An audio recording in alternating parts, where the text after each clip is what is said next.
All right, we have Adam T. Glass on the line, and if you're listening and unaware of that name, you're in for a treat. Anyone in the fitness industry from about 2010 to 2018 knows who Adam is, followed his content closely. He's owned multiple gyms, trained over 1,000 clients of all types, from moms looking to improve their figure to old-time strongman athletes, as well as world record grip champions. He himself is a world record holding grip athlete. He's not only strong, freakishly strong in picking up objects from the ground, he can do, really cool calisthenics feats. So back levers, handstands, and pinch grip pull-ups, which is insane if you haven't seen it.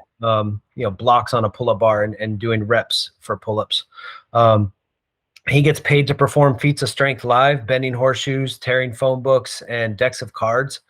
He's had shrapnel embedded in his skull from an IED from when he was deployed in Iraq. There's a lot that can be said, but without further ado, we're going to introduce to you the Batman of Fitness, a humble goat rancher. I like to call him the White John Henry, and my friend, Adam T. Glass. That last part is so good. Hey, guys, man, thanks for having me on your program, bro. I really appreciate it. Oh, dude, the pleasure is mine and ours. Before we get into some of the fitness stuff, I think what I gather from you is it seems like the military, your experience shaped a lot of you, if I'm not mistaken. And I'd love to learn. I know you were charged with a lot of responsibilities. I'd love to learn more about like what your position was, how many people were under you, and just a little bit more about that experience. Sure. So I graduated in 2001 in May. And in Michigan, you get out of school in May. Down here in Texas, they don't get out until the end of June. And, I really had this vision of serving since I was probably a little kid. My father was in the Marine Corps. My grandfather was in the Army.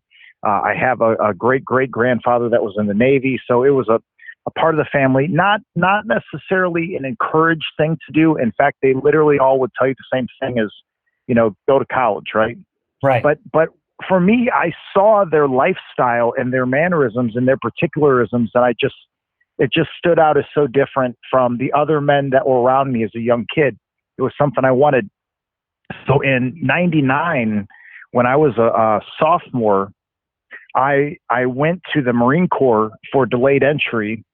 I go through the 6 months of stuff that they have you do because there's a certain age that they hold you back. I finally get to go to MEPS. And I was there for 1 hour. And the first thing they tell me is you will never be in the Marine Corps.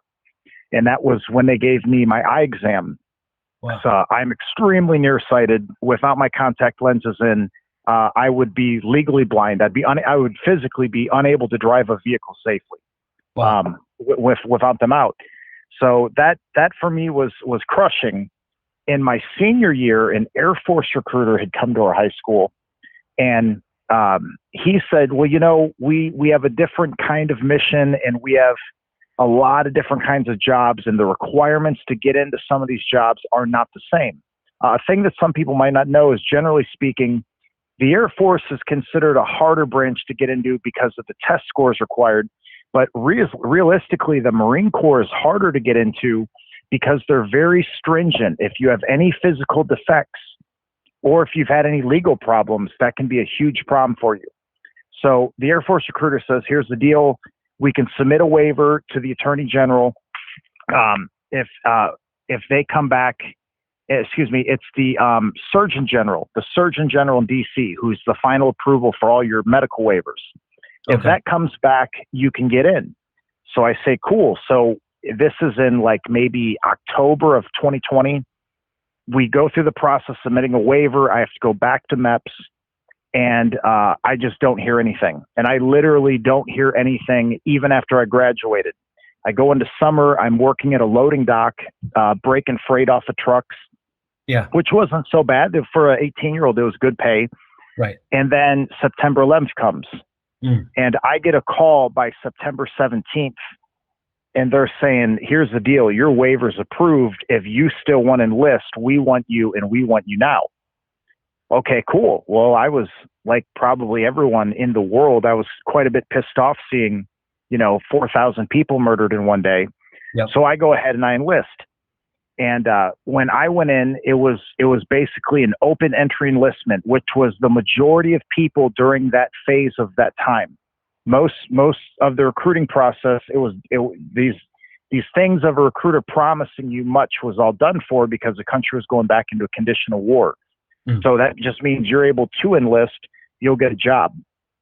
So when I get there, within, I don't know, the first 3 or 4 days, they tell you, here's jobs available that we need. Go ahead and put for it. I see aerial gunner. I'm like, oh man, that would be amazing. I put in for that. Go back through a medical screening. The first thing they tell me, of course, is your eyes are too bad. You cannot do this job. Click, clack. Hope you're enjoying this interview. If so, please take a moment right now to hit like. So I wait another 2 weeks. They come back and say, you're going to be going to security forces. And at that time, the Air Force was doing a massive plus up. I don't know the exact number of how many, but I will tell you that when I got to that tech school, there were hundreds and hundreds of people showing up for it, because what they knew is they were about to go establish a ton of bases across the Middle East, and they're going to need a bunch of security. So I go through that.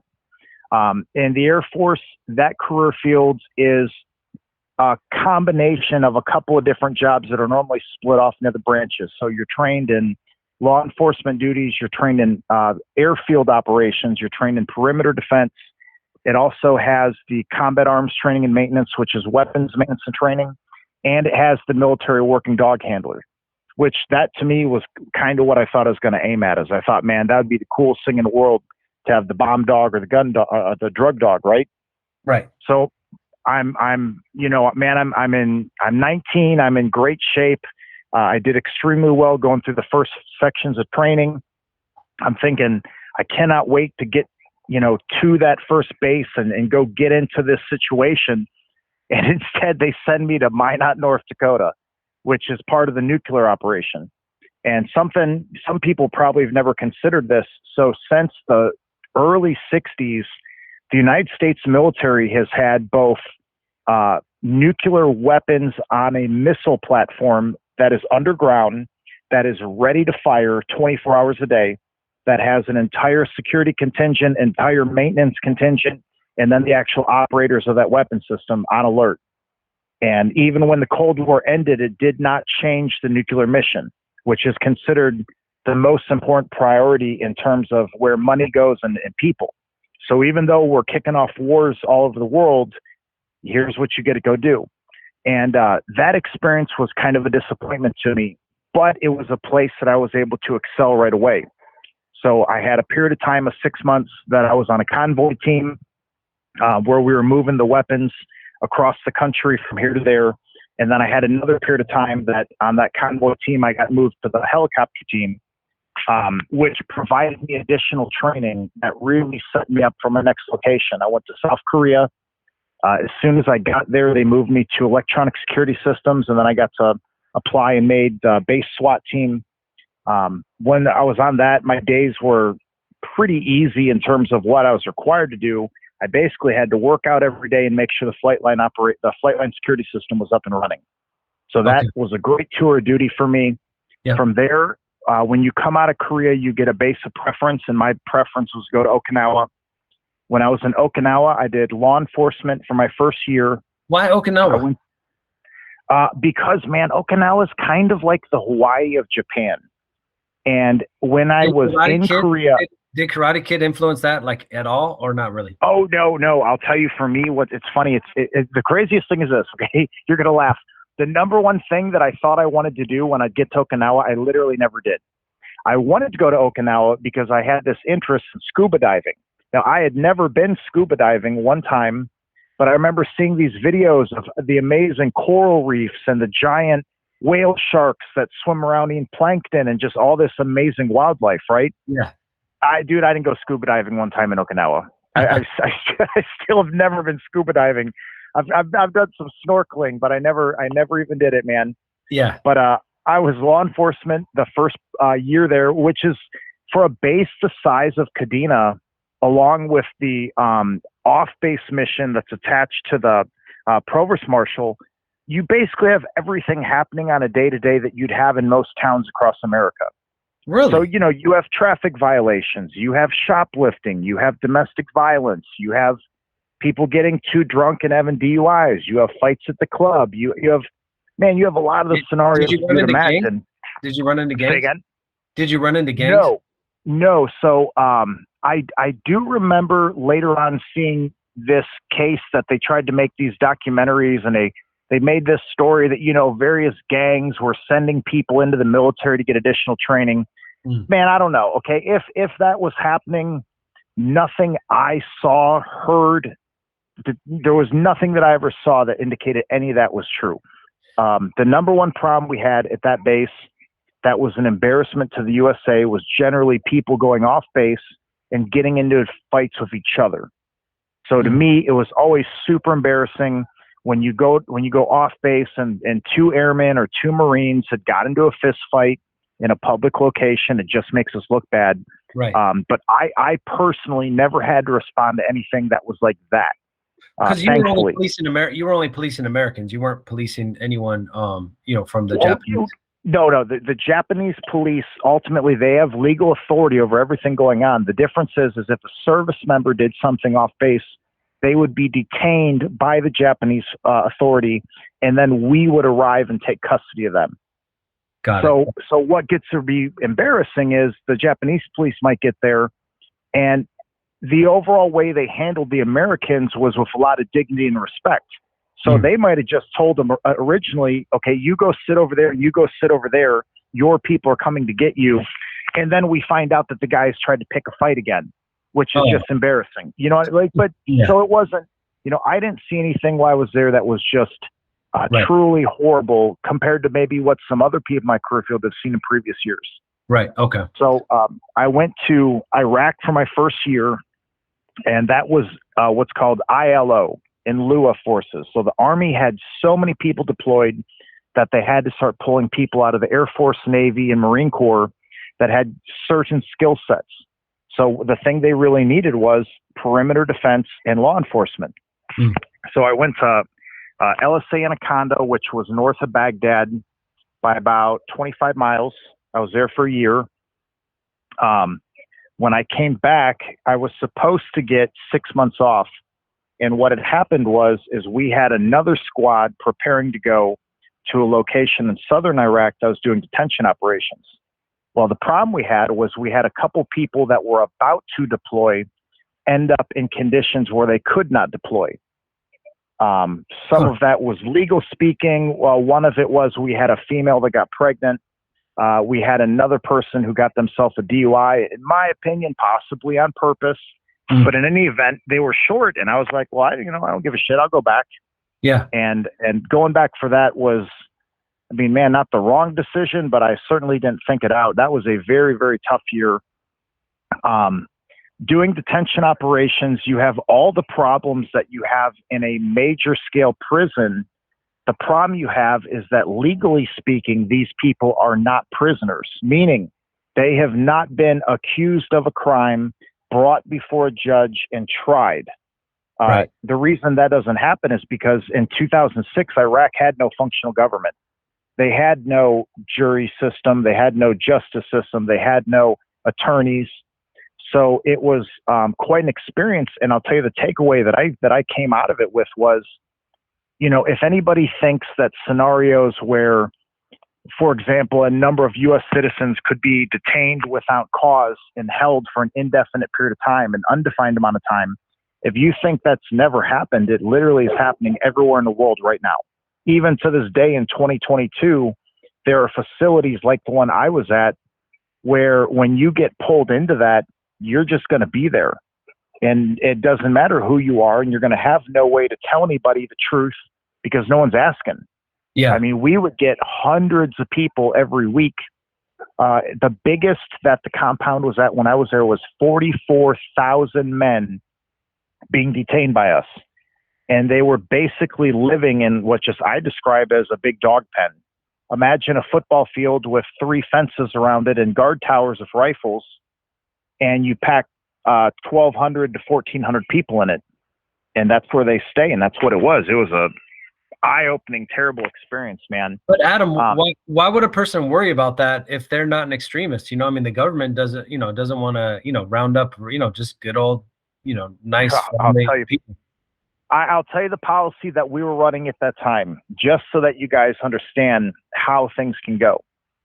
In Baghdad and Ramadi particularly, the situation was so unstable. And there, like I said, there was no law enforcement. There was no criminal investigation. There was no CSI teams. So when a bomb would go off, the area would get cordoned. And it was as simple as, if you're a man, get on the bus. Surely you know something. Right. So we had people that they were at the market that day. A bomb went off. And because they were in a similar vicinity as an incident, they were held for questioning.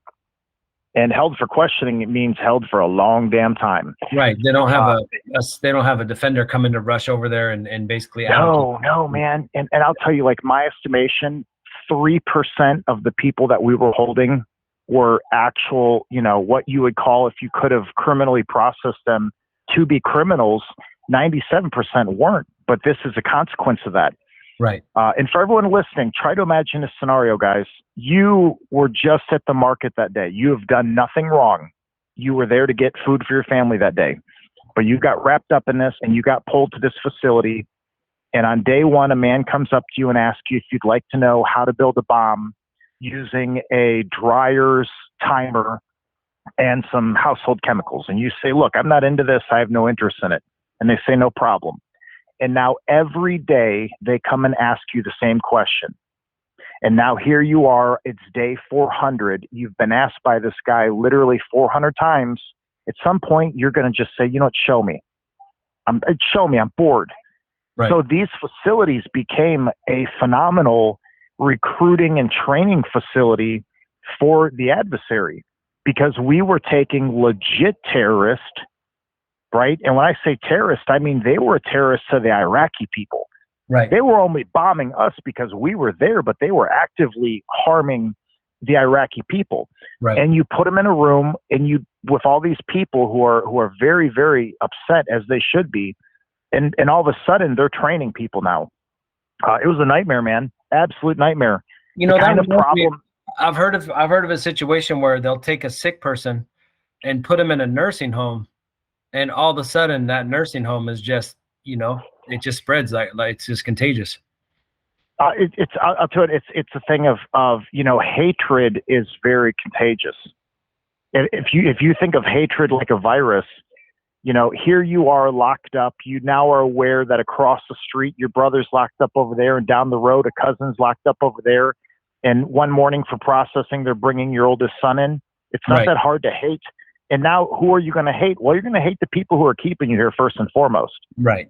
And man, I'll tell you the craziest thing that would come out of it is, if you understand how this war was fought against us, it will make a lot more sense of how useful any given person is. Okay? Because here's how it works. Let's say I've got quite a bit of money and I want to put a bomb in the side of the road. I'm going to first come to you and say, I'll pay you $500 to dig a hole at this intersection. And you're like, what's the hole for? And I'm saying, whoa. I'll give you money to dig a hole. That's all you need to know. So you go dig a hole. And I have another guy, and I say, I'm going to pay you $500 to take this package and drop it in this hole at this intersection. And there's another guy, and I'm going to pay him $500 to go bury a package in a hole. And I'm going to pay another guy $500 to click a key fob at this time when he sees this thing happen. So if you catch any one of these guys, you're trying to figure out how did this all go. Nobody knows anything. You don't know anything about me. You didn't know what was going to be put in a hole. The guy who brought the box didn't know what was in the box. The guy who buried it, right? So everyone has that thing where even if they wanted to be helpful in questioning, they're useless because they just know the one thing they did. They do it as a mechanical Turk, a bunch of people to make one action happen. And that's why even if we would have had things like judges and prosecutors, it still would have been a futility. You wouldn't get anywhere with it in terms of investigation, man. Right. So that was what that looked like. It was, for me, every day was combative. Every day was having to engage people face to face, hand to hand. Every day was violence. The amount of violence in that world was very terrible. There's a dynamic that a lot of people in America might not be aware of, but when you look at the Muslim world, there's this massive division between the Shia and the Sunni. And the Shia Muslims hated the Sunnis more than they hated us. And in situations where the wrong person got put in the wrong containment facility would typically be lethal. You know, you'd have a guy banging at the fence saying, I got to get out of here. You'd say, why do you got to get out of here? And he'd say, I can't tell you. And if he didn't get a chance to tell the right people in the right amount of time, that dude was dead. Man. They'd kill him. Yeah. Chaos. Were you managing U.S. like training, and did you have U.S. troops under your command, or were you training Iraqi soldiers mostly? I was doing both. That's a good question. So the way that it works when you get to a deployed location, you will show up with people that are from your base. You will not necessarily maintain control of them. There's basically two different levels of control. So I had administrative control over the troops from my base that came over with me. Meaning if there's a problem in their barracks between them and another guy, that guy's supervisor might come to me and say, hey, our guys are having a problem in the barracks. When that person's at work, though, he might be working for an Air Force sergeant or an Army sergeant. So in my compound, I was in charge of airmen, none of which, and that's not true, two of which came from Okinawa with me. The other ones were dispersed from all over the place because they filed them out by rank. Okay. We were working for an Army colonel. So same thing there. The Army colonel directed what I did at work, and then an Air Force colonel directed how I behaved overall. Okay. We had the ICO program, which is Iraqi Correctional Officer, ICO. The ICOs were the most disappointing military force I've ever met. You know, previously I had had an opportunity to train with Korean soldiers who are just outstanding. I had a chance to meet British soldiers, outstanding. Australian soldiers, they were outstanding. Indian soldiers, they were outstanding. The Iraqi soldiers were the most undisciplined, the laziest, and the most fearful men I ever worked with. I didn't even understand why they were there, because that was a job that they went out and got. Just like if you and I wanted to work at a local jail, you know, you go apply and you get trained and you work there. They worked a 5-day on, 10-day off schedule. So any progress you made in the 5 days of training was typically lost when you finally got to see them towards the end of the month. Yeah. They were extremely hard to work with. Yeah. I mean, I think there's probably a number of dynamics, you know, behind that, but, so, I mean, it's obvious that whole experience informed kind of just how you train yourself, how you carry yourself, what you expect of clients. I mean, one thing I know about military people. One final part of it. So Yusuf, once I got back from that, I had a couple months left in Okinawa where I worked in the mobility section, preparing other people to go deploy. Then they sent me back to North Dakota, which was amazing to me. I had a 6-month period of time where I worked as a flight chief, so being in charge of normal security operations. And then my last 3 years was training and then combat arms training and maintenance. So at that point, I was in charge of ancillary training, their ground combat training, their convoy training, all of their firearms training, basically all of their everything training. And that was in some ways the best whole stretch of my career. That was what decided for me that when I got out of the military, I wanted to continue equipping and preparing human beings. And just fitness was where I ended up with it. But I'm at a point now where the number of hours of instruction I've had, anything I know how to do, I could teach somebody else. And if you have a lesson plan on how to do it, I could teach it to somebody, even if I haven't done it. Like, that was what I did for so many years. It's teaching someone anything is the easiest thing in the world for me. Basically, what that gives is a clear picture. Now, I didn't know that how much training you've done, because that really paints a picture and helps me understand, you know, why you know, just kind of how naturally coaching comes for you.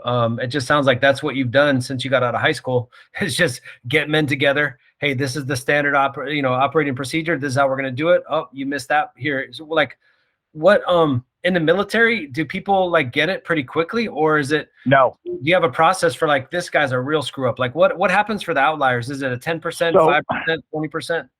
I'll tell you two things to keep in mind. Okay. So for anybody listening who grew up in a spot so I grew up in Detroit, Michigan, visited Chicago a lot. Anybody from the East Coast knows this. Any part from the poor parts of the West Coast know this. Number one, military recruiters are not looking for the best and brightest in America, not for the enlisted corps. And in a lot of ways, that makes sense, because if you get a bunch of kids that are too smart, they're probably not going to do all the things you need them to do. That's just the reality of it. Right. You know, the best people we have in our country that are young are being picked up on academic programs and athletic programs, or they're so smart they don't even need to go to college because they're out there building apps and computer programs or whatever. The reality is, it's not like I was a straight A student. They weren't looking at me because of my grades. They were really looking at me because the ability to conform to a directive. Because there's a sweet spot on the curve. If you're too dumb, you're not going to be able to follow instructions. But then again, if you're too smart, you're not going to either. So I'd say, recruiting is really looking for like the top 65% of kids graduating to the 50% mark, and then a couple of the ones from that 80% mark. Okay, so how does that pan out? Well, you get a lot of people that know they're not particularly intellectually intelligent, or they're not exceptionally gifted learners. Many of the people that I worked with, they had understandings of what's going on here, but very often they lacked the bigger picture kind of views. Right. So the big picture just slows you down, right? I mean, you need tunnel vision on what you got to do. You can't be like, well, what's the purpose of, ABC? And that's the thing. So like, for example, if you have a brand new guy, he's on a fire team, his job is probably going to be to use the heaviest weapon you have because it's a pain in the ass to carry around. So when you got this new guy, day one is I need him to understand how to use this weapon, how to take it apart, how to troubleshoot it, how to put it back together, how to employ it. It's going to be a year, though, before he's really going to comprehend the bigger picture of an entire squad operating. That first year, the real thing you need is that when you call that gunner up, that he can get it up and running in seconds and understands that his first job is to do whatever you're telling him. It'll be a while before, that average guy would understand that real big picture of the maneuver plan. And I say it that way because we had people in our career field that probably could have been extremely gifted in, say, some of the mechanical career fields where your first 4 years is learning that hyper specific, like you're the guy who works the turboprop on this engine. Your job is to know every nut, bolt, and screw, take it apart and put it back together. Right. There was a whole part of my career, especially that law enforcement phase, where for me being one of the patrolmen responding to something where maybe a guy got stuck at the gate, the guy working the gate might only really understand that this guy doesn't have this credential on him right now, this instant, so I'm going to put him down on his face. And if he says anything or moves, I'm going to give him a problem. And then you get there and you realize, well, we got a problem here because this isn't really the best guy to put on your face. But then again, you did what I told you to do, so I'm proud of you. Right. Some of the most capable people I've ever met were in the military, but certainly not some of the most intelligent, and certainly not some of the best decision makers. Well, but the thing is, it drills in a reflexive, like what I've seen from people from the military that didn't, totally collapse from other, trauma and stuff. You have your shit together, you over prepare in a way that a regular civilian is just kind of like, hey, we think we're prepared, but we're like, we have this air of like, Mike's son, he's 18. I'm always like, I always kind of razz him for the fact is like, I got it. He thinks he's got it under control. Whereas what I've seen from military people, what I get from you is just kind of everything is organized, right? Everything's buttoned up. Everything's into place because if you're in a pinch or you need it, you need to be able to access that right away. So I don't know if that was well, and I'll tell you, man, that's 100% right, Yusuf. And I'll tell you where I got to see it really shine the most. Mm-hmm. I'll tell you both the military side and then how it came out for the civilian side. So at the detention center, I was very picky on dress and appearance with my squad. And I'll tell you why. When the detainees saw that here's a kid and he hasn't shaved today and his boots are not bloused the right way and his gear is a little bit out of standardization from the rest of the team on the ground, you know what they know? They know he's a fuck up. They know that he's the one to test. When I would come up to the fence looking like the out of the package right tech sergeant, you know what I mean? Not a hair on my face where it shouldn't be, not a piece of equipment a millimeter out of order. right You know that it's not a good idea to test me, because if I can handle getting dressed every day, I probably can handle the other things. yeah And for me, when I got out of service and I started bouncing at big clubs in Minneapolis, I saw that same principle worked. Is I didn't have people mouth off to me the way the other people. And that was because I looked every day dressed the way you'd expect the guy who's about to throw you out of here. It's amazing the amount of input, the amount of data that we process, like without even knowing it, right? Like our brain is taking in so much information, and basically it sounds like that presentation, you're giving all the shortcuts needed for that person to make a quick decision. Like, that's not the guy. Yes. And I'll tell you what, here's where the youngest current generation, the cool generation right now is missing out. If you leave the house every day looking like you just rolled out of bed and walked out the door, you know what I mean? You're going to the grocery store wearing sandals and your clothes look dirty and you look unkempt. They just look like a victim. They look like the person that's going to have the news crew in front of them today, and they're going to be explaining how they got carjacked. Right. They look unaware. There's no alertness to them. There's no life or energy in that look. Like, it's hard to believe that this person should be taken seriously, because it's hard to believe they take themselves seriously. And they're getting that from celebrities that have bodyguards around them all day, who have people cook their meals for them. And you know what I mean? Like, the role model is shifted in a way that it's like, we got a culture that they just look like a bunch of victims to me. Yeah. Yeah. And so wielding all that power over people under your command, do you feel that handicapped you when you got out to coaching, in the civilian world, people that are paying you to coach them? So you have a little bit of influence, but you don't have the power. You can't reprimand them, get them in trouble. Do you feel like that? Such a good question.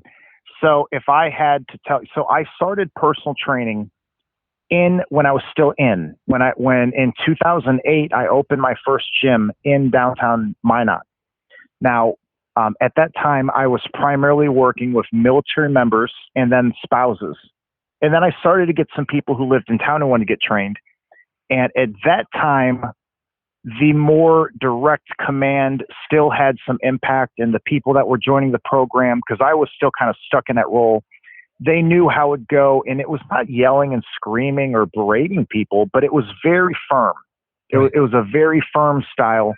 When I got to Minnesota, opened my second gym, which was my first gym there, because we ended up doing two of them. The first year was greatly a struggle. And I will tell you, because the first set of clients we had coming in were people that my business partner at the time had went to high school with and went to college with. A lot of them were hipsters from uptown Minneapolis, and all very sweet people.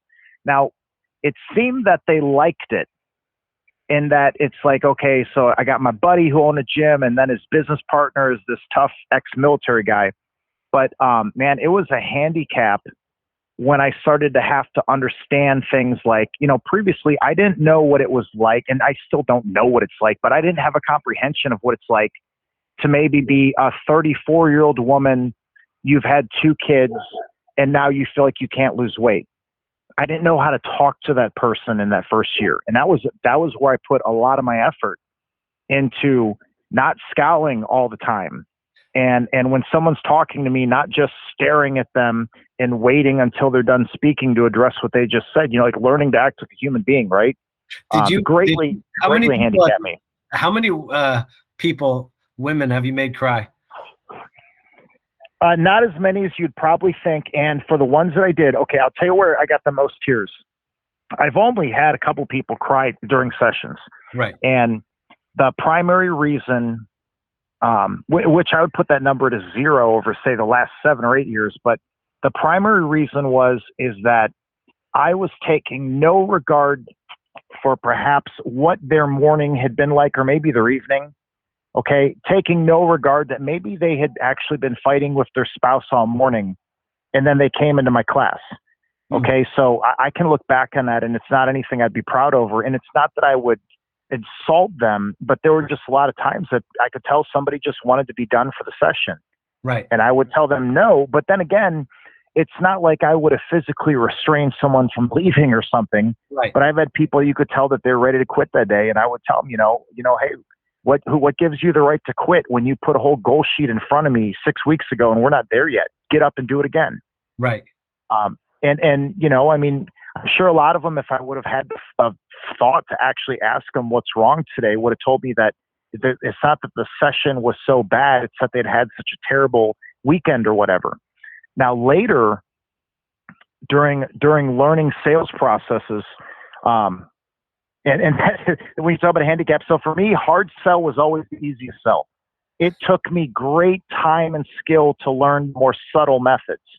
And hard selling, I've had a lot of people cry. Right. I've had a lot, and especially when I would get into, the most ugly scenarios where the played out the same way. I might have someone come in, they're 330 pounds. We start outlining the program. They start telling me, oh, well, I've done that before and I've done that before. And I'd cut them off and say, and I haven't even sold this person yet. And I'd say, I don't believe anything that you tell me about weight loss. I don't care how many books you've read or how many shows you've watched. You are 330 pounds. You should be, by your height, 160 pounds. Please stop interrupting me. Right. And in my mind, I was not so worried about getting their money. I was so worried about maybe I really could be the person to help this person get over their bullshit. Right. Because if you're that heavy, why are you telling me what you know? I'm looking at you. You know what I mean? Like, I'm sitting here, you're sitting there. We're 3 years apart in age. I'm in the top 3% for my age category. You're in the bottom 20, and you're telling me what you know right now. Right. And I've greatly refined such things since those days, my friend. But there was a time that for me, I just felt like we've got to get somewhere emotional if we're going to actually get them to quit telling me all the excuses. And because it kept working, I kept doing it. But over time, as we had more and more success of the business and I had to learn to navigate more and more kinds of people, I refined it. Right. My last 2 years doing sales for boot camp was so good. It made me so embarrassed at the first year. You know what I mean? Like, just because that was what I set out to do, was like, dude, you can change the world or change yourself, right? One is a formula for a headache and the other is a formula for a much better life. So I just decided to change myself. Well, it can't be that everybody else is an asshole. It's got to be that you realize maybe I'm the asshole. Yeah. Well, I mean, kudos to you for evolving, but I think like we all need people in our life that'll tell us the truth. And, a lot of times, there are people that have told me the truth. And at the time I separated myself from that person, but I never lost respect for them. I said, man, that person actually was telling the truth. And it wasn't like I wanted to go give them a hug, but like I always respected them. And later, time goes on and you get some distance from it. You're like, you know what, that person did the best thing for me. And so that's an interesting thing. What's the actual right? Do you tell them just enough to help them join and be motivated? Or, if somebody's come to you and has a whole history of failure, they probably needed somebody to basically be the one to say, look, enough of that, Well, I'll tell you, that's a great thing you bring up, because one of the things that happened after the first two gyms got going is the girl I was dating at the time ended up building into a very successful boot camp program. And I ended up completely moving away from my own gym to work in her program. And she was having thousands of people. And that's where I really, when you take everything I had already learned, I think everything actually got sharp working in that program. Right. And for me, the big thing was this: look, 90% of you are married and the other 7 out of 10% have boyfriends. I am not here to be any kind of man in your life. I don't want you going home and making your husband nervous that you're in this program. I don't want your boyfriend coming in to watch my class because he's like, I was never, you know, it's funny. I watch these videos, man, of trainers working with people, especially women. I am astonished that I've been able to train women for 15 years and not have to put my hands on them to accomplish what I need done. Right. These videos, you know, where the trainer's helping the client squat and he's touching them. I am not a touchy person. I am not a call me if you need me kind of thing. Like, no, if you need me, come to session. If you need to talk to me, come to session early.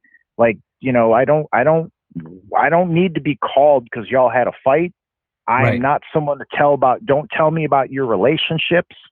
I am not a marital counselor. I'm not a psychologist. I'm a fucking C+ average student of the Detroit public education system.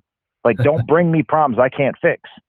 And I really think that's where I might have got ahead farther than some of the other guys that I met that were in that exact same industry of boot camp instructor. Is for me, I was there for that really specific purpose: physically challenge you, help you program your diet, maybe help you a little bit in developing more of some goal-centered behaviors. But I never looked at training as some kind of, I hear trainers talk about how they think that they're all those things. They think that they're qualified to be a psychologist, and they think that they're qualified to help people with all their life. No, you're not, dude. You're not, and you don't want to be that. You do not want to be helping someone in arenas that you really have no justification engaging in, because when things blow up, and they will, right? Now you're in it. And why? Because that's not good for them. It's not good for you. So, man, for me, I stayed out of that as much as I could have at all times. Right. And it wasn't because I didn't love these people. I wanted to see them win, but it's like, listen, do you go to your mechanic and tell him about a fight you had with your husband a week ago? No, you don't. I'm the same way, man. You don't do that to me either.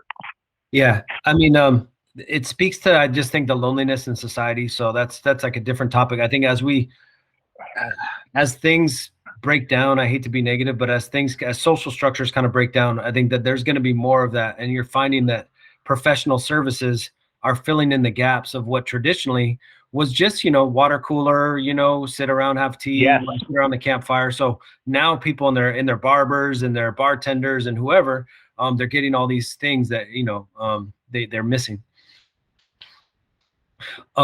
You had said something to me along the lines, which stuck with me. It's just the way you said it, where you said, you give me a weight, anything above like 179 and a date that's at least like 6 months out or something. I mean, that'd be like 40 pounds for you or something like that.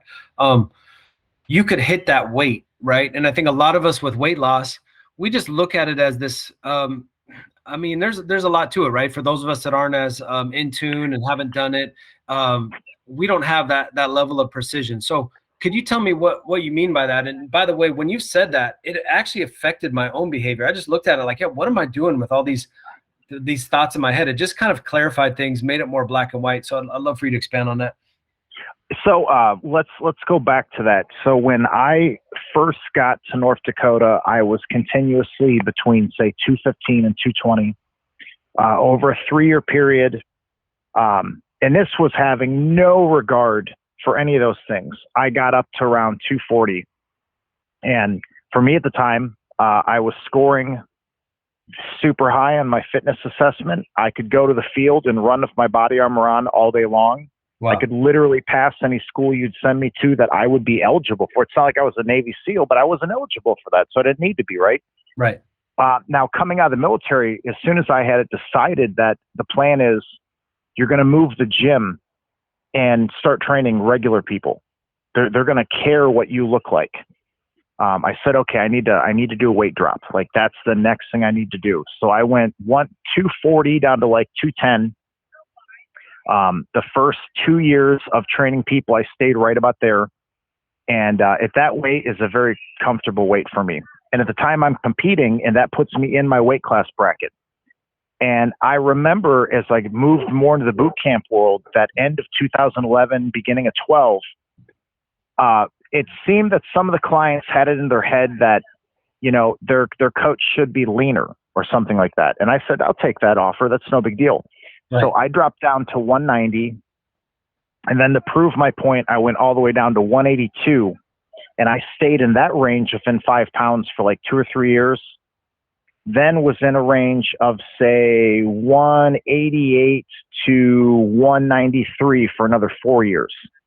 Mm. And then when I resumed the sports that I play now, I needed more mass. So I just went back up to 215 and then 220. I think in the last 5 years, the heaviest I've gone up to is I've been all the way up to 232, and the lowest I've been down to is all the way down to 197 to make weight. And the thing that I would tell people is a couple things about it. To gain and lose weight is very simple. Simple and easy are not the same two words. I didn't say it's easy. I said it's simple. You have to know why you're going to do it. So there's a couple of reasons that some people seem to have trouble, but I think I understand why it is, okay? Number one is people who think that by losing the weight, it would like change who they fundamentally are. Will not get there. When you lose the weight, you're going to be you. And what I mean by that is if you hate yourself and you weigh 260 and you want to be 190, you're still going to hate yourself when you're 190. If you are not commanding respect with someone in your life and you're 300 pounds, you're not going to be commanding respect with them when you're 175. Okay? Like if you think that those things would shift, they wouldn't. That'd be another thing. If you think that people would treat you better if you were to lose or gain this weight, that's wrong too. There's a man on this call who's 140 pounds and he thinks he would get more respect with the other men around him if he was 180 pounds of muscle. No, you won't. If they don't respect you, it's because of something else you're doing. It's not the way you look, right? So, and people don't believe that when I tell it to them, but when I get them to the weight they said they wanted to be, they're unhappy. And Yusuf, it was the strangest thing when this first started to happen. I'd have women come into boot camp. They're 240. They say they want to be 160. We get them to 160. They're every bit as miserable. They're still telling me that their marriage is failing. They're still telling me that, they didn't get that promotion because they think the people in their office didn't respect them. And I remember thinking to myself, well, why would that be different? You know what I mean? If your marriage isn't going well, I promise you, the issue is not your weight. It's not. So I think we talked about an exception to that, which is, what I experience is, assuming you got some of the other areas of your life, you keep the promises and you've got some other things going on in your life for you.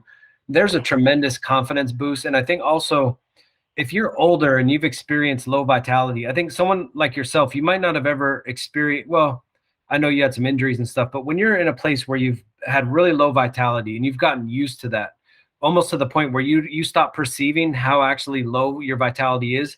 And then if somebody actually inspires you to get fit and you actually take those steps and you experience that 180, I think there is just like, I'm playing with the house's money. That was what I experienced, where you just feel this kind of shift of like, dang, I didn't realize like you could feel this. Like, I mean, there's just hormones of happiness and I like that. Right. Now, what you're talking about there is this, though. So here's my point on that. This is how your point fits into my point.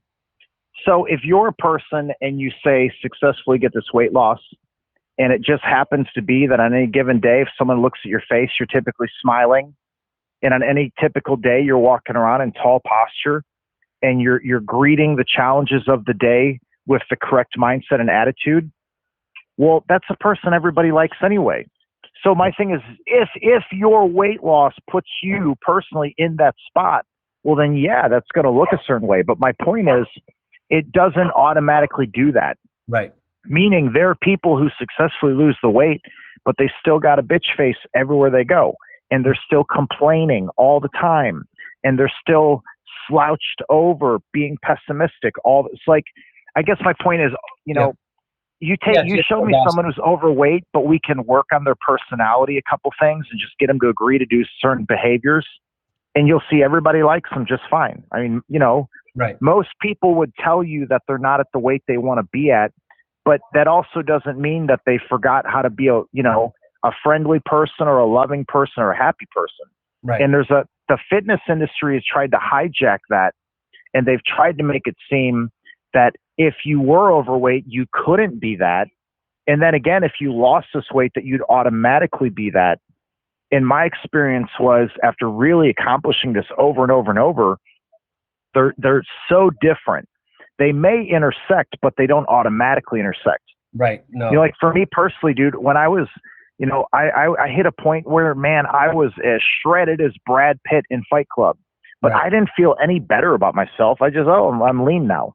Yeah. And I've had times that I would gain up weight and be, big old thick belly. Didn't make me feel any less of me. And I've had other people that they tell me that, oh man, I gained a little bit of weight and I'm really depressed about it. Well, hold on a minute. What do you mean? Like maybe when you say you're depressed about it, that is connected to a bunch of things, not the one thing.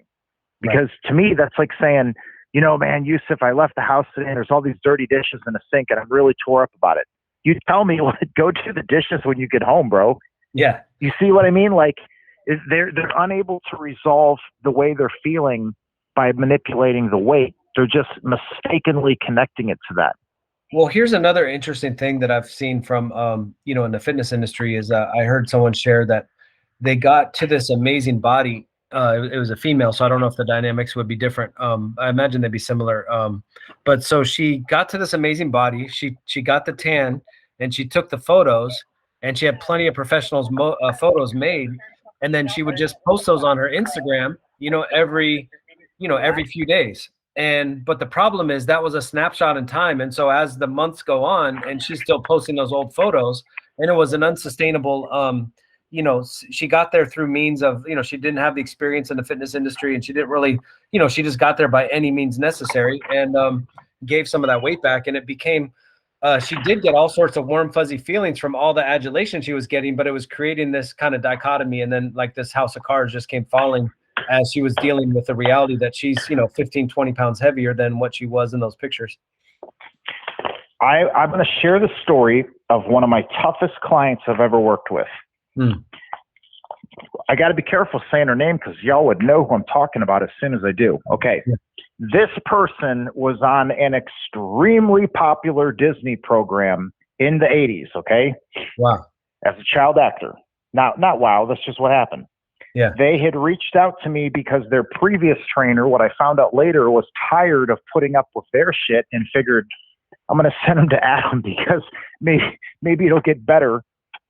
And what I came to understand after a period of time was, in her mind, the best she ever looked was at 19 years old, before she'd had her two beautiful children who are now successful adults. Yeah. Before she had met her loving husband and had her successful career, and just everything she did, she was really good at, but she just felt terrible about herself. So like at the start of a 90-day program, she'd lay out these goals and we would just knock them out of the park. And the attitude never shifted. And it became a thing of being locked into that one idea that the only way I was ever pretty was when I was 19 and weighed 115 pounds. Right. And it's like, well, I mean, that's your opinion and it's yours, but that's what makes it so awful is we can't give you a new one. Everyone needs to, I think you need to take a optimistic, realistic view of your situation, and decide, what does it even mean that you look good or don't look good? Because, look good could be a lot of things. Look good to who? Look good to the internet where it's a bunch of assholes? Look good to your husband who loves you? Look good for your child who loves you regardless? Is it look good for your employer who's not even supposed to comment on how you look, right? Like there's all these elements of people's perception of that.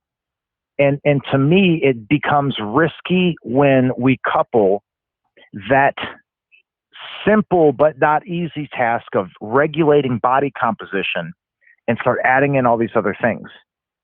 Man, I have a number of people that I'm aware of because of my sport background, because I still compete even to this day. These men are substantially compromising their character and their health, abusing anabolic steroids to compete at local level events where first place gets you a plastic piece of crap that you're going to throw in a box.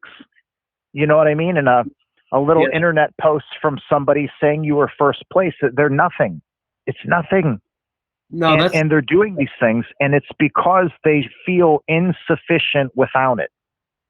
Right. And I'd say that if someone is dealing with any level of an insufficiency in how they deal with themselves, man, it might not be that we're going to help them in that particular direction. Because to me, it's a very internal thing. It's not about how they look. It's about how they feel about how they look. Right.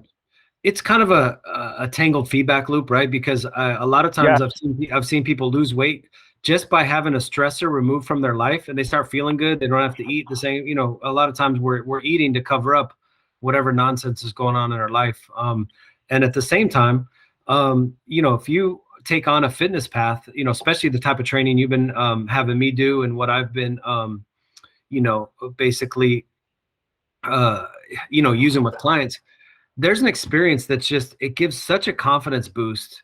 And those sort of feelings, I mean, life, you know, modern life has a lot of just gray zone, kind of dull, you know, just quiet desperation, right? And if training for you can provide some of those high points, some of those peak points, you know, put a smile on your face and just make you feel like, damn, I can't believe I did that.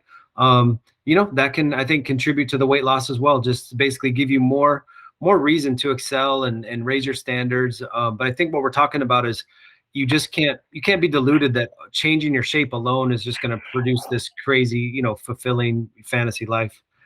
And I'm glad you say that because, okay, so for everyone listening, I don't want you to think that I'm poo-pooing on the ideas of improving yourself, improving your fitness level, improving your body composition. So a couple of statements. Number one, the amount of muscle mass that you carry on your frame absolutely matters. It will later become one of the most important factors of how healthily you age. The amount of rigor and challenge you subject yourself to monthly will have a substantial impact, either positively or negatively, on your mental health. And I'll give you guys a clue. The more comfortable you are, the more unhappy you will be over time. Did I say that right? The more comfortable. Like, right. If I gave you everything you wanted today, you'll be miserable in 6 months. Yep. Because you'll realize that I gave it to you. We hear it over and over. That's it, man. Anytime we have to struggle in order to achieve, it seems to make us better. We seem to be built to have to toil. So I don't want this to go too astray and somebody thinks, you know, that I have a bad idea of fitness. No, it's quite the opposite. To me, the reality is if we were to evaluate life in America in the year 2020, it has never been easier in many ways. In many ways, I know you live on a ranch, Adam, but we're at 2022. You know. Well, it's like this, you know, and there was a time that there was a whole profession that in any city that there were people, you could make money enough to feed yourself and have a home by delivering ice. Try to be an ice delivery guy in the year 2022 when we all have a refrigerator that kicks out ice with the push of a button, right? Newsom is going to fix that. Our refrigerators are on 24/7, so probably in California we're going to lose that. But yeah, you guys will probably have that it might be coming back. But you know, like there was a time, and it's not so long ago. I'm not going back to ancient history of Mesopotamia here. I'm saying in some parts of America, even 80, 90 years ago, being able to turn a faucet on and have hot water was a luxury. Right. You know, we're at an age where there are so many things that have been provided to us by technology that our lives have become very simple in some ways, but they've also become so complex in some ways. And when you look at that intersection, that's really the pain point. That's the stress level. And the thing is, the gym can be the healthy, productive way for a person to both resolve negative energy or excessive energy, or a place where you stack wins where perhaps you can't. Right. There are a lot of career fields in the world that the reality is you can be a top performer and feel very unfulfilled. Yeah. You need some place in your life that you can dictate the terms and then win. You need some arena of life where things can be so hard that it can take you years to achieve it, but it also is not something that brings you down as you chase it. Yeah. No, and that's a recommendation I put for every person is your fitness goals. Really, you need to have goals that set up that will take you a process of time to reach. And the problem you can get into is if you set goals that are too easy for yourself, you're going to reach them too fast and you're going to lose interest. Right. So, and then again, if the goal is so far out that it seems nearly impossible to you, you can lose interest. So there becomes an art of manipulating your own mind and character to challenge yourself and then win whatever the minimal effective amount of winning is for you in order to keep playing the game. Because the real game, the meta game, Yusuf, the game above the game, is to just find any way you can to keep doing it.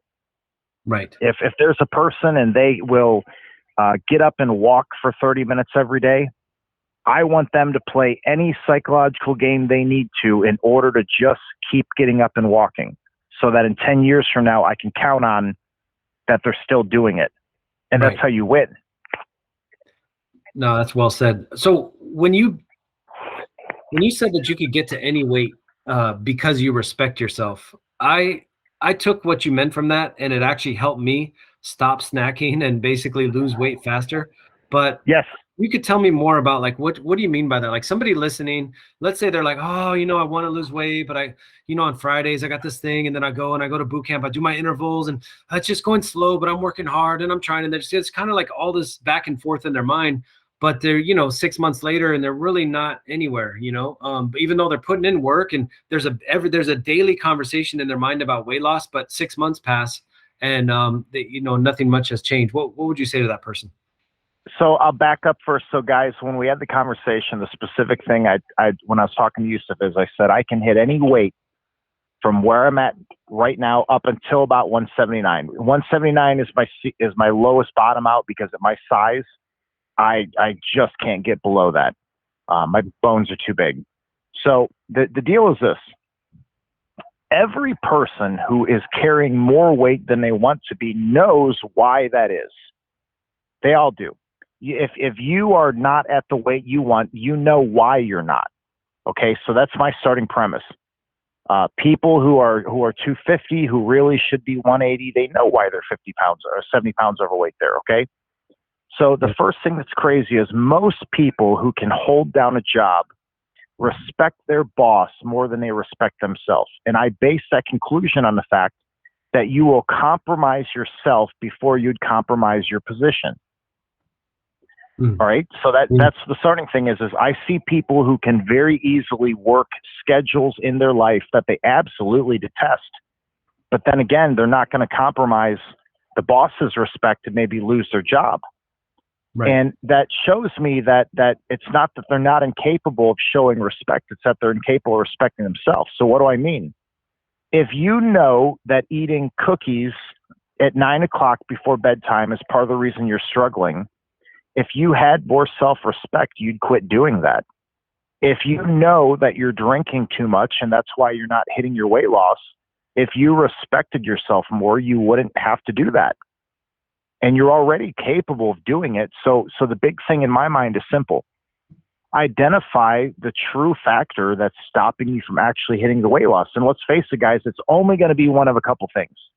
It's either the core nature of how you like to eat your staple foods. To say even more plainly, the way your grocery cart looks when you go to checkout, that either is or is not within what you already believe is the way to lose weight. All right. Every person who's too fat can tell me that drinking soda contributes to being too fat. So if you are too fat and you know that soda is helping you maintain your body fat, and you're checking out this week with 3 cases of Coca-Cola, we already know you're in trouble. If you know for a fact that, drinking a 12-pack every Friday night is stopping you from losing weight the way you want, and yet there's the 12-pack in your cart, we already know that you don't respect yourself enough to not do that. That's one. Number 2 is the little behaviors in a day. You won't pack a lunch. And most of the time, that's because you won't wake up 10 minutes earlier to do it. And you keep finding, the problem with making excuses, guys, is you're always right. If you're going to tell me you don't have time, then you're right. You don't have time. Right. It's that simple. So, you won't pack a lunch. So now you're stuck in the window of either the vending machine or the break room or the closest fast food. Well, a time may come that you respect yourself enough to quit doing that. And then it's exercise. And it's real simple. If you have enough time to scroll your Facebook notifications, which have literally never changed your life one time, it has never changed your life, any notification you've ever got through social media, but you don't have time to exercise, it's just because you don't respect yourself. You know what I mean? Like if you really needed to lose 30 pounds, you'd find that you never needed to look at Facebook or Instagram or TikTok or what's new on Netflix or play a video game. All right. And I don't care if you have 10 kids, there's a time in your day that it comes that those kids are asleep. And that's the secret of being an adult. Right. You're either going to be exercising early in the morning when your family's asleep, if you can't do it when they're not asleep, or you're going to be doing it late at night when your family's asleep, or you're going to do it in the part of the day that they're already preoccupied. Yeah. And that thing is, I don't care if you have an infant or a 15-year-old. There's times of the day that your child does not need your absolute attention, and you could be exercising. And then the flip end of that, and this has always gotten me in trouble with moms, but it doesn't matter because it's still true. Your kid does not need as much attention from you as you think. You know what I mean? I have friends that they have a baby. The baby's 1.5 years old. It really doesn't do anything right now. Yeah. You know what I mean? You got to make sure they're safe. You got to make sure they're warm. You got to make sure they're well fed and all these things. But the reality is the baby does not need you just staring at it all day. And most of the time when people say they're watching their kid, they're actually watching TV and their kid's just in the room. Yeah. So my first question is, why can you not be exercising in the same room? Why could you not be in your living room doing mountain climbers and doing some sit-ups and doing some squats and jogging in place or jumping a rope? Or why could you not pick up your child and go for a walk? Like, right. The reality is for every person who says they can't do it, there's 10 people who are doing it. Yep. And that's just true. And it depends on where you're going to put your attention.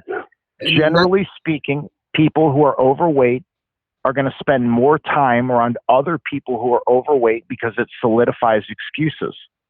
Like, I'll tell you this, Yusuf, anybody who becomes someone in my inner circle, like here, in Texas, that's around me, yeah, they'll either find themselves making some changes for some of these things, or they'll quit being around me because it becomes irritating. Right. You know what I mean? You're either going to agree that, yeah, you're kind of full of shit and you really could do these things. Right. Or you're not. And then you'll get tired of me and you'll quit being around me. It's only one or the other.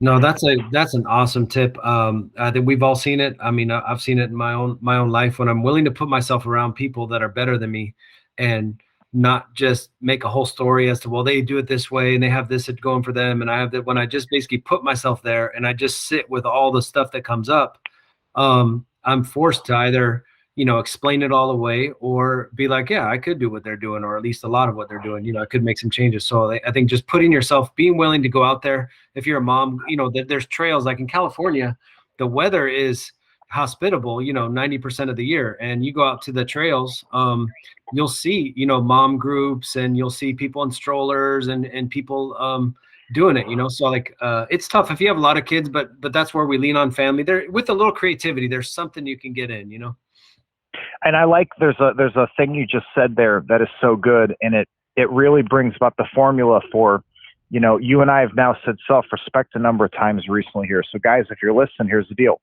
What is the formula for greater self-respect? It's simple. Number 1, tell the truth. Number 2, don't agree to things that you won't do. All right. So if you agree you're going to do the office weight loss challenge this coming January, and then you tell a bunch of lies about how you can't make it work, you won't respect yourself. It's that simple. You know what I mean? Like, if you say you're going to do it, then do it. And if you don't want to do it, don't say you want to do it. And most importantly is tell no lies. And I will tell you this, it is substantially the worst sin to lie to yourself over lying to someone else. Okay. So every time you tell me as a trainer that you don't have time, you ain't telling me no lies. You're telling yourself a lie. Right. All right. Because it doesn't hurt me. It hurts you. Right. That's who's going to get the poison on that bite. For me, I just assume that everything my client tells me is true. And I assume that they lie to themselves continuously. I've had very few people lie to me in my mind. You know, they tell me, you know what I mean? Like that's how I see it personally. no, that's, man, thank you so much. It's like, it kind of reminds me the way that, you know, when I had my gym and I'm asking people to come there 4 times a week, and we're sitting there in the middle of downtown San Jose, right in Silicon Valley, and I have people coming, you know, literally during commute hours. It could be 45 minutes to an hour to get to the gym, you know, from their place of work. Then they got to go back home. And then, you know, and they're with me for 45 minutes or an hour. So that started to wear on me, where I'm like, I'm asking a lot. And now we would, you know, we'd make adjustments. We'd figure out how to do once a week, and then we'd assign them a home plan and so forth. But one breakthrough I've had recently with just how powerful walking is, because walking can slip into the cracks of your schedule, just like water, right? So let's say you're that person who can only work out mornings, early morning, or late night.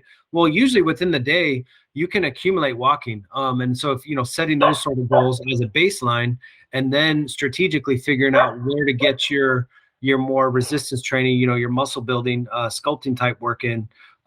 And so really the program that you've given me, it's changed the way that I've looked at adult fitness. It's, you know, the clients love it, because instead of this, you know, 4 times a week thing, it's a much less frequent thing. So it becomes this like event where people, you know, they get amped for it, right? It's not like, hey, just work out pretty hard so you can come back tomorrow. It's like, give me your absolute everything and then some more.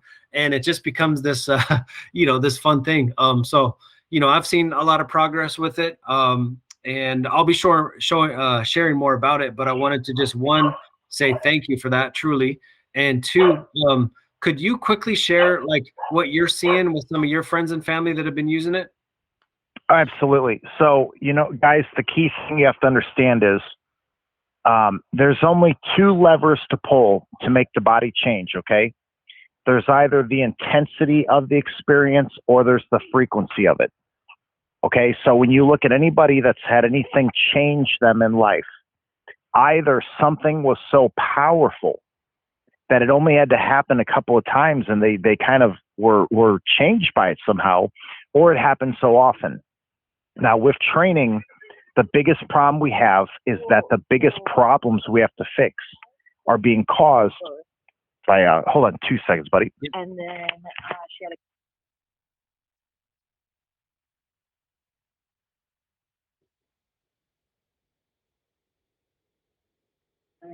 Sorry about that. Okay.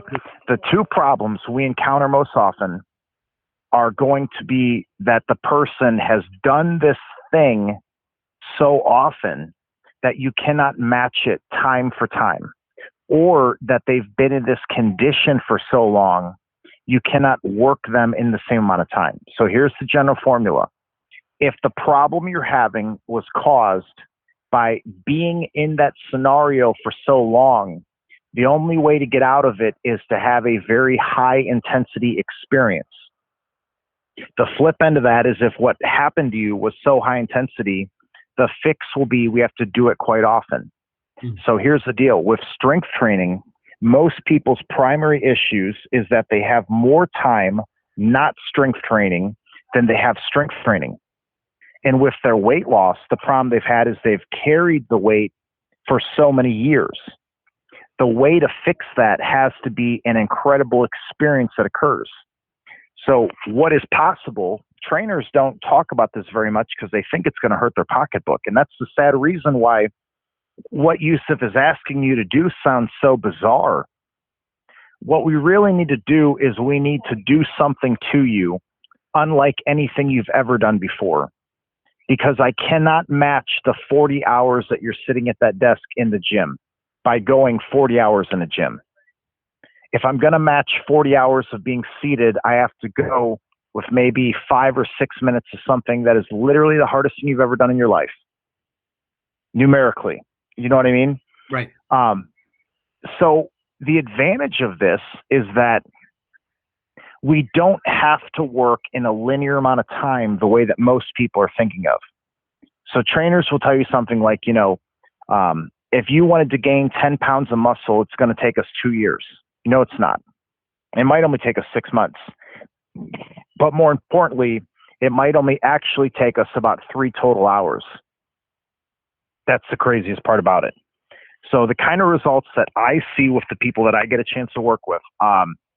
So I'm at a point now, I only train people 2 different ways. I either train them via distance, which is where I have them contacting me semi-frequently, really working on their mindset and their overall strategy. If I'm working with them in person, the way that we're typically working is perhaps only once or twice a month. And what happens during that time is we do something that is so unlike everything they do, it puts their body in a position where it absolutely has to deal with it. All right. And there's advantages to training this way in that, number one, it is mentally very, very stimulating because it's that time that you get to come in and absolutely dump everything you've got. But then again, you don't have to do that every day. Right. If you've ever been in a training program that was very high intensity, guys, you understand that after a couple of days, it becomes a big drag. That's not an accident. That is your body telling you, I can't do this again. So I aim to create an experience for someone that is so unlike anything they've ever done. They only need it a couple of times. It's like, if you want to get tan, you can do it 2 different ways. One of the ways you can do it is you can go to a tanning booth 7 or 8 times over 2 weeks for these periods of progressively more and more of the UV. The other way you can do it is the way that everybody in my industry does it is there's that one day you're outside just a little bit too long, you get burned up, and then you don't get burned again that year.